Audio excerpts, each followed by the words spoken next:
भारतीय न्याय संहिता बीएनएस की धारा 129 आपराधिक बल क्रिमिनल फोर्स को परिभाषित करती है। इसे आसान हिंदी में समझते हैं। धारा 129 आपराधिक बल क्रिमिनल फोर्स। यह धारा बताती है कि आपराधिक बल क्या होता है। सरल शब्दों में, जब कोई व्यक्ति जानबूझकर किसी दूसरे व्यक्ति पर उसकी मर्जी के बिना शारीरिक बल का प्रयोग करता है और ऐसा करने के पीछे उसका मकसद होता है। एक, कोई अपराध करना, यानी उस बल का इस्तेमाल करके कोई गलत काम या अपराध करना। उदाहरण, किसी को धक्का देना ताकि वह गिर जाए और उसकी जेब से पर्स निकाला जा सके। 2, चोट, डर या परेशानी पैदा करना, या फिर उसे पता हो या वह ऐसा इरादा रखता हो कि उसके इस बल प्रयोग से उस व्यक्ति को चोट लगेगी, डर लगेगा या उसे असुविधा, परेशानी होगी। उदाहरण, किसी को बेवजह धक्का देना जिससे उसे चोट लग सकती है, या उसे डराने के लिए उसे छूना, या भीड़ में जानबूझकर किसी को धक्का देना जिससे उसे परेशानी हो। मुख्य बातें जो धारा 129 में शामिल हैं: इरादा या जानकारी, इंटेंशन और नॉलेज, बल का प्रयोग जानबूझकर किया गया हो, गलती से नहीं, और बल प्रयोग करने वाले को पता हो कि इससे क्या परिणाम हो सकते हैं, चोट, डर, परेशानी। सहमति के बिना, विदाउट कंसेंट, जिस व्यक्ति पर बल का प्रयोग किया जा रहा है उसकी सहमति नहीं होनी चाहिए। अगर सहमति है, जैसे कुश्ती खेलने में, तो वह आपराधिक बल नहीं माना जाएगा।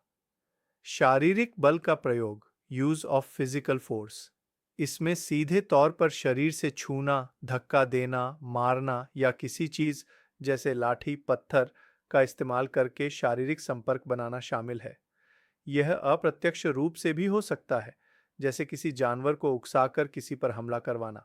संक्षेप में, धारा 129 हमें बताती है कि किसी भी व्यक्ति पर उसकी मर्जी के बिना, गलत इरादे से या यह जानते हुए कि इससे उसे नुकसान, चोट, डर, परेशानी होगा, शारीरिक बल का प्रयोग करना आपराधिक बल कहलाता है। यह भारतीय न्याय संहिता के तहत एक अपराध है।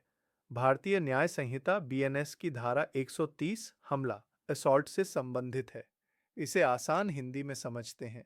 धारा 130 हमला, असॉल्ट। यह धारा बताती है कि हमला कब माना जाएगा।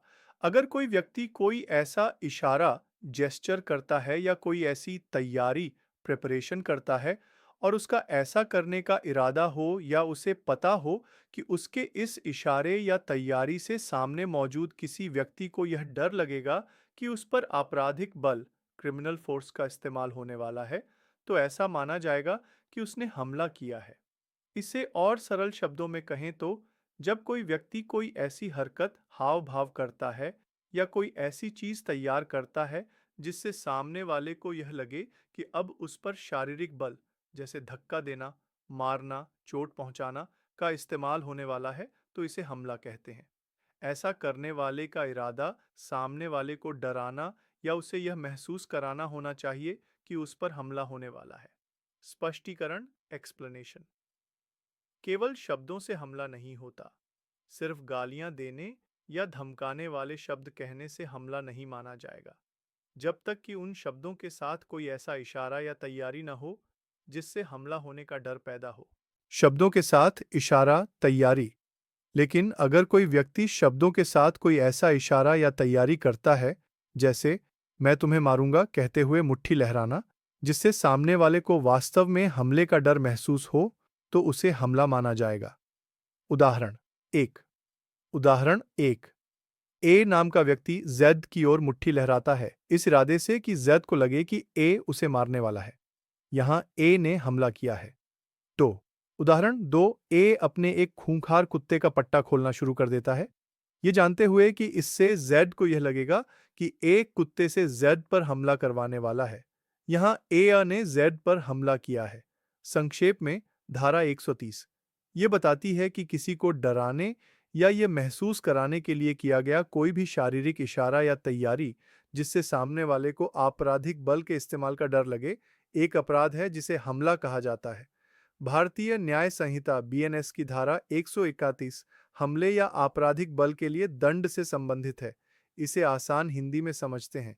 धारा 131 हमले या आपराधिक बल के लिए दंड, पनिशमेंट फॉर असॉल्ट और क्रिमिनल फोर्स। यह धारा कहती है कि अगर कोई व्यक्ति किसी दूसरे व्यक्ति पर गंभीर और अचानक उकसावे ग्रेव एंड सडन प्रोवोकेशन के बिना हमला करता है या आपराधिक बल क्रिमिनल फोर्स का प्रयोग करता है तो उसे सजा मिलेगी। सजा ओ उसे 3 महीने तक की कैद हो सकती है या ओ 1,000 रुपये तक का जुर्माना हो सकता है या वो दोनों हो सकते हैं, कैद और जुर्माना दोनों। इसे और सरल भाषा में समझें। मान लीजिए आप सड़क पर जा रहे हैं और कोई व्यक्ति बिना किसी बड़ी और अचानक वजह के आपको धक्का देता है, थप्पड़ मारता है या आप पर जानबूझकर कोई ताकत लगाता है जिससे आपको चोट पहुंचती है या डर लगता है। ऐसा करना आपराधिक बल का प्रयोग या हमला माना जाएगा। महत्वपूर्ण स्पष्टीकरण। धारा में यह भी बताया गया है कि कब गंभीर और अचानक उकसावा आपकी सजा को कम नहीं करेगा। येट अगर आपने खुद उकसाया हो, यदि अपराधी ने जानबूझकर खुद ही ऐसी स्थिति पैदा की हो या किसी को उकसाया हो ताकि उसे अपराध करने का बहाना मिल जाए, तो उसे यह कहकर राहत नहीं मिलेगी कि मुझे उकसाया गया था। 2. कानूनी काम या सरकारी कर्मचारी द्वारा उकसावा। अगर उकसावा किसी ऐसे काम के कारण हुआ हो जो कानून के अनुसार किया गया हो या किसी सरकारी कर्मचारी ने अपने कानूनी अधिकारों का प्रयोग करते हुए कोई काम किया हो और उससे आपको उकसावा मिला हो, तो भी यह सजा कम करने का कारण नहीं बनेगा। उदाहरण, एक पुलिस अधिकारी आपको कानूनी तौर पर रुकने का इशारा करता है और आप उस पर हमला कर देते हैं। आप यह बहाना नहीं कर सकते कि पुलिस के रुकने के इशारे से आपको गंभीर और अचानक उकसावा मिला था। 3. आत्मरक्षा के कानूनी अधिकार का प्रयोग। अगर उकसावा किसी व्यक्ति द्वारा अपनी आत्मरक्षा के कानूनी अधिकार का प्रयोग करते हुए दिया गया हो, तो भी अपराधी को सजा में छूट नहीं मिलेगी। संक्षेप में, धारा 121 उन मामलों में सजा तय करती है जहां कोई व्यक्ति बिना किसी ठोस और तत्काल कारण के दूसरे व्यक्ति पर हमला करता है या उस पर बल प्रयोग करता है। यह धारा यह भी स्पष्ट करती है कि कुछ खास परिस्थितियों में उकसावे का बहाना भी अपराधी को सजा से नहीं बचा पाएगा। भारतीय न्याय संहिता 2023 की धारा 132 लोक सेवक को उसके कर्तव्य के निर्वहन से रोकने के लिए हमला या आपराधिक बल। यह धारा उन मामलों से संबंधित है जहां कोई व्यक्ति किसी सरकारी कर्मचारी, लोक सेवक पर हमला करता है या उसके खिलाफ ताकत का इस्तेमाल करता है जबकि वह सरकारी कर्मचारी अपना फर्ज निभा रहा हो। आसान शब्दों में समझें, अगर कोई व्यक्ति किसी सरकारी अधिकारी या कर्मचारी जैसे पुलिसकर्मी, सरकारी डॉक्टर, ट्रैफिक पुलिस या कोई भी सरकारी काम करने वाला व्यक्ति पर हमला करता है या उसे डराने के लिए बल का प्रयोग करता है और ऐसा करने का उसका मकसद यह होता है कि वह सरकारी कर्मचारी अपना काम न कर पाए या उसे इसलिए मारा पीटा जाता है क्योंकि उसने अपना सरकारी काम किया है, तो यह धारा 132 के तहत अपराध माना जाएगा। उदाहरण के तौर पर, एक पुलिस अधिकारी किसी अपराधी को गिरफ्तार करने जा रहा है और कोई व्यक्ति उसे रोकने के लिए उस पर हमला कर देता है। एक ट्रैफिक पुलिसकर्मी चालान काट रहा है और कोई व्यक्ति उससे झगड़ा करता है और उसे धक्का देता है ताकि वह अपना काम न कर पाए। एक सरकारी स्कूल का शिक्षक अपने कर्तव्य का पालन कर रहा है और कोई अभिभावक उसे काम करने से रोकने के लिए उस पर हाथ उठाता है। सजा इस अपराध के लिए 2 साल तक की कैद, जेल या जुर्माना या दोनों हो सकते हैं। मुख्य बात, यह धारा सरकारी कर्मचारियों को उनके कर्तव्यों का पालन करते समय हिंसा या बाधा से बचाने के लिए बनाई गई है। इसका मकसद यह सुनिश्चित करना है कि सरकारी कामकाज बिना किसी रुकावट के चलता रहे और लोक सेवक सुरक्षित रूप से अपना काम कर सकें। यह पहले भारतीय दंड संहिता आईपीसी की धारा 375 के तहत आता था, जिसे अब भारतीय न्याय संहिता की धारा 132 में बदल दिया गया है। धारा 133 गंभीर उकसावे के बिना किसी व्यक्ति को अपमानित करने के इरादे से हमला या आपराधिक बल का प्रयोग। यह धारा उन मामलों से संबंधित है जहां कोई व्यक्ति किसी दूसरे व्यक्ति पर हमला करता है या उसके खिलाफ आपराधिक बल क्रिमिनल फोर्स का इस्तेमाल करता है और ऐसा करने का उसका इरादा उस दूसरे व्यक्ति का अपमान करना होता है। इसमें एक महत्वपूर्ण बात यह है कि यह हमला या आपराधिक बल का प्रयोग किसी गंभीर और अचानक उकसावे ग्रेव एंड सडन प्रोवोकेशन के बिना किया गया हो।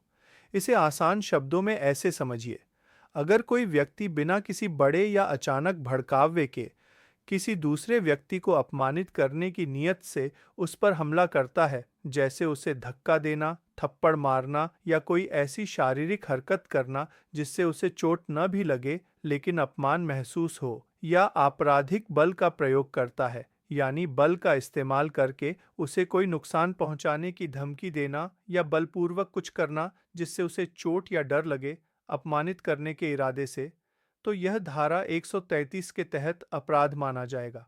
सजा का प्रावधान: ऐसे अपराध करने वाले व्यक्ति को 2 साल तक की कैद या साधारण या कठोर कारावास हो सकता है, या जुर्माना, या दोनों से दंडित किया जा सकता है। मुख्य बातें: इरादा अपमानित करना। अपराधी का मुख्य इरादा सामने वाले व्यक्ति का अपमान करना होना चाहिए। गंभीर उकसावा नहीं। यह कार्रवाई बिना किसी ऐसे बड़े या अचानक उकसावे के होनी चाहिए जो किसी भी सामान्य व्यक्ति को उत्तेजित कर दे। अगर गंभीर उकसावा था तो यह धारा लागू नहीं होगी और अपराध की प्रकृति बदल सकती है। हमला या आपराधिक बल: इसमें शारीरिक हमला या बल का ऐसा प्रयोग शामिल है जिससे सामने वाले को अपमान महसूस हो। संक्षेप में, यह धारा लोगों की गरिमा और सम्मान की रक्षा करती है और यह सुनिश्चित करती है कि कोई भी व्यक्ति बिना किसी ठोस कारण के केवल अपमानित करने की नीयत से किसी पर हमला या बल प्रयोग न कर सके। धारा 134: किसी व्यक्ति द्वारा पहनी या ले जाई जा रही संपत्ति की चोरी करने के प्रयास में हमला या आपराधिक बल का प्रयोग। यह धारा उन स्थितियों से संबंधित है जब कोई व्यक्ति किसी और पर हमला करता है या उसे धमकी देता है जिसका मकसद उस व्यक्ति से उसकी कोई चीज चुराना हो जो उसने पहन रखी है या अपने साथ ले जा रहा है। आसान शब्दों में समझें। मान लीजिए कोई चोर किसी सड़क पर चल रही महिला के गले से चेन झपटने की कोशिश करता है। इस कोशिश में वह महिला को धक्का देता है या उस पर बल प्रयोग करता है, या कोई चोर किसी व्यक्ति की जेब से पर्स निकालने की कोशिश करता है और इस दौरान उस व्यक्ति को धक्का मुक्की करता है। ऐसे मामलों में चोर ने चोरी करने की कोशिश के साथ साथ हमला या आपराधिक बल का भी इस्तेमाल किया है। इस धारा के तहत सजा: जो कोई भी ऐसा अपराध करता है, यानी किसी व्यक्ति पर हमला करता है या आपराधिक बल का प्रयोग करता है जिसका इरादा उस व्यक्ति द्वारा पहनी या ले जाई जा रही किसी संपत्ति को चुराना हो, उसे निम्नलिखित सजा मिल सकती है: 2 साल तक की कैद, कारावास। इसका मतलब है कि अपराधी को ज्यादा से ज्यादा 2 साल तक जेल हो सकती है। जुर्माना: अपराधी पर जुर्माना भी लगाया जा सकता है। दोनों, कैद और जुर्माना। अपराधी को कैद और जुर्माना दोनों भी हो सकते हैं। मुख्य बातें: यह धारा मुख्य रूप से चोरी के प्रयास के दौरान हुए हमले या आपराधिक बल से संबंधित है। यह उस संपत्ति पर लागू होती है जो व्यक्ति पहन रहा हो या ले जा रहा हो। यह एक अपराध है जिसके लिए कैद, जुर्माना या दोनों की सजा हो सकती है। यह धारा पहले भारतीय दंड संहिता आईपीसी की धारा 386 की जगह लेती है और इसका उद्देश्य ऐसे चोरी के अपराधों को रोकना है जिनमें शारीरिक हमला या बल का प्रयोग शामिल होता है। धारा 133: किसी व्यक्ति का गलत तरीके से परिरोध, गैरकानूनी रूप से हिरासत में लेना, करने के प्रयास में हमला या आपराधिक बल का प्रयोग। यह धारा उस स्थिति से संबंधित है जब कोई व्यक्ति किसी दूसरे व्यक्ति को जबरन, गैरकानूनी तरीके से अपनी हिरासत में लेने की कोशिश करता है और इस कोशिश में उस पर हमला करता है या आपराधिक बल का इस्तेमाल करता है। आसान शब्दों में, अगर कोई व्यक्ति किसी दूसरे व्यक्ति पर हमला करता है, जैसे धक्का देना, थप्पड़ मारना या कोई शारीरिक वार करना, या आपराधिक बल का प्रयोग करता है, यानी बल का ऐसा उपयोग जिससे दूसरे व्यक्ति को चोट, डर या परेशानी हो और ऐसा कानून के खिलाफ हो, और उसका इरादा उस व्यक्ति को गैरकानूनी तरीके से कहीं बंद करके रखना या उसे कहीं जाने से रोकना है, तो ऐसा करना एक अपराध होगा। सजा: इस अपराध के लिए अपराधी को 1 साल तक की कैद हो सकती है या 5,000 रुपये तक का जुर्माना लग सकता है, या दोनों सजाएं दी जा सकती हैं। उदाहरण: मान लीजिए एक व्यक्ति अब को अपने घर में जबरन रोकना चाहता है ताकि बी कहीं और ना जा पाए। अ ब को रोकने के लिए उस पर हमला करता है या उसे पकड़ने के लिए बल का प्रयोग करता है। इस स्थिति में अ ने भारतीय न्याय संहिता की धारा 135 के तहत अपराध किया है। संक्षेप में, धारा 135 उन मामलों में लागू होती है जहां कोई व्यक्ति किसी दूसरे व्यक्ति को अवैध रूप से कैद करने की कोशिश करता है और इस कोशिश में उस पर शारीरिक हमला या बल का प्रयोग करता है। यह एक गंभीर अपराध है और इसके लिए कानून में सजा का प्रावधान है।